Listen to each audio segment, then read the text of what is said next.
Howdy y'all, Jason Deloach, Voice of Nova. Thank you for joining me for a minute. I want to talk to you about energy and information. My buddy talks about this in some pretty simple terms like that, and he has a great story about it. You know, I've been studying this story for a long time, and it makes a lot of sense to me. I have a very, very tangible grasp on exactly what I think is going on here and how I understand things being manifest. And so sometimes there are conversations that can be had between people that other people have absolutely no idea how to even begin to enter into. This is my work. This is why I'm doing these little series of talks, and this is why I hope that you know, this message goes out at this time, because there's a lot of high-level information going on, and a lot of people are getting there because of all this time, and we don't want everybody to get left behind that hasn't been in on these conversations. You know, and there's a lot to catch up on.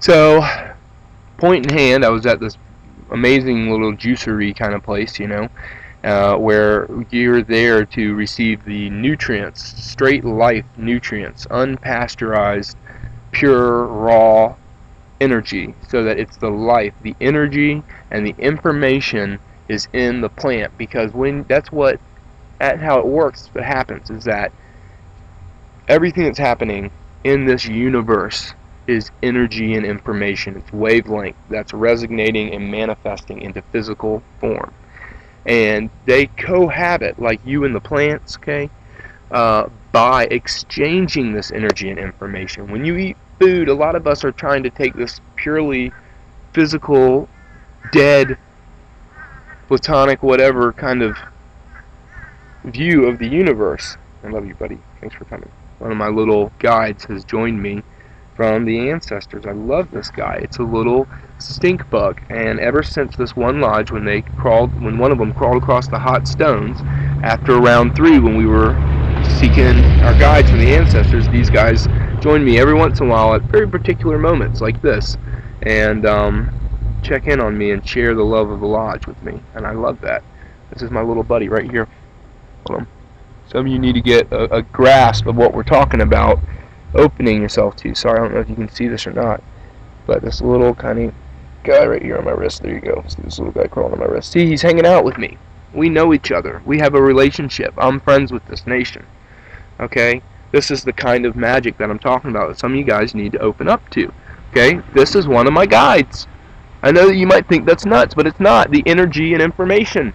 We know each other. The nation, man, there's so much. It takes a while to come to understand, but it's real astral energy, information, the intent of everything being manifest. This is the best. So the plants, you take them in, just like when you eat a mushroom, you know, psychedelic mushroom, or when you, like, you know, smoke some plant, and all of a sudden it gives you a certain feeling or something. In the same way, like when you eat something, it makes you feel a certain way. It makes you feel according to what was in that animal, what was in that area, what was in that what was the energy and information that created that plant. That's how wine works, right? When you taste wine, whether you know it or not, you're actually just tasting all the conditions that grape was cultivated in. And when somebody that's a trained sommelier can meet with you, it can show even a novice, taste this wine, now taste this wine.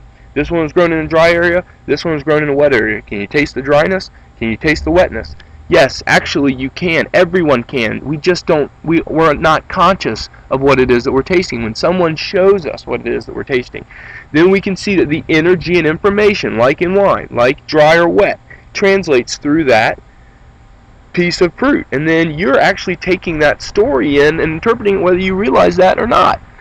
And it is actually that information, that exchanges, that your body feeds off of to gain the nutrients that it needs and the understanding that it needs for this particular growth and development. That's why some things are good. You know, kidney beans look like your kidneys, and they're good for your kidneys. They have medicine for your kidneys. It's always been understood. The majority of plants and their medicinal values are related to how they look and what they relate to in the body.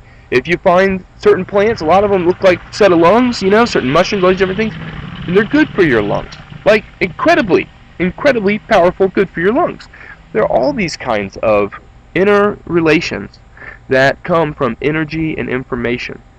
And I was at this juicery, and I said that, and this girl was like, what are you talking about, you know? And I thought, man, we need to talk about this, energy and information.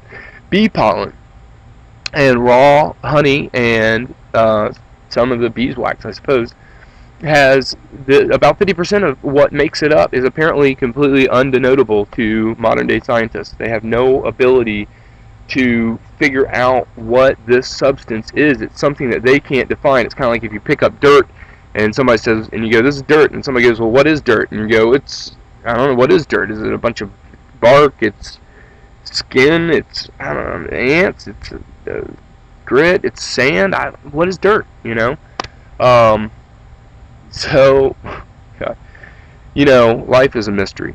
But this energy and information, what are we? What is the substance? What are things made of? There are a lot of present mysteries, like this bee pollen, like this honey, that it's right here and everybody takes it for granted. But really, when you get way into it and look at the level that we can, you realize that there is something else going on here. And the natives believe that the reason it's like that is because it's the future. It's the energy and information that's going to create other stuff that we do know what it is. But this stuff isn't anything yet because it's not here yet. It's just partially here to energize things in this. Anyway, it's kind of complicated, but I think you see what I'm trying to tell you with this. Your intuition might be a better guide than your intellect at times. You know, coyote lives in the mind and can confuse you, but eagle lives in the heart and has the perspective to see and understand. Even in silence, we can participate. You are life. You are energy and information. You are these mysteries. I hope you enjoy that today. Blessings.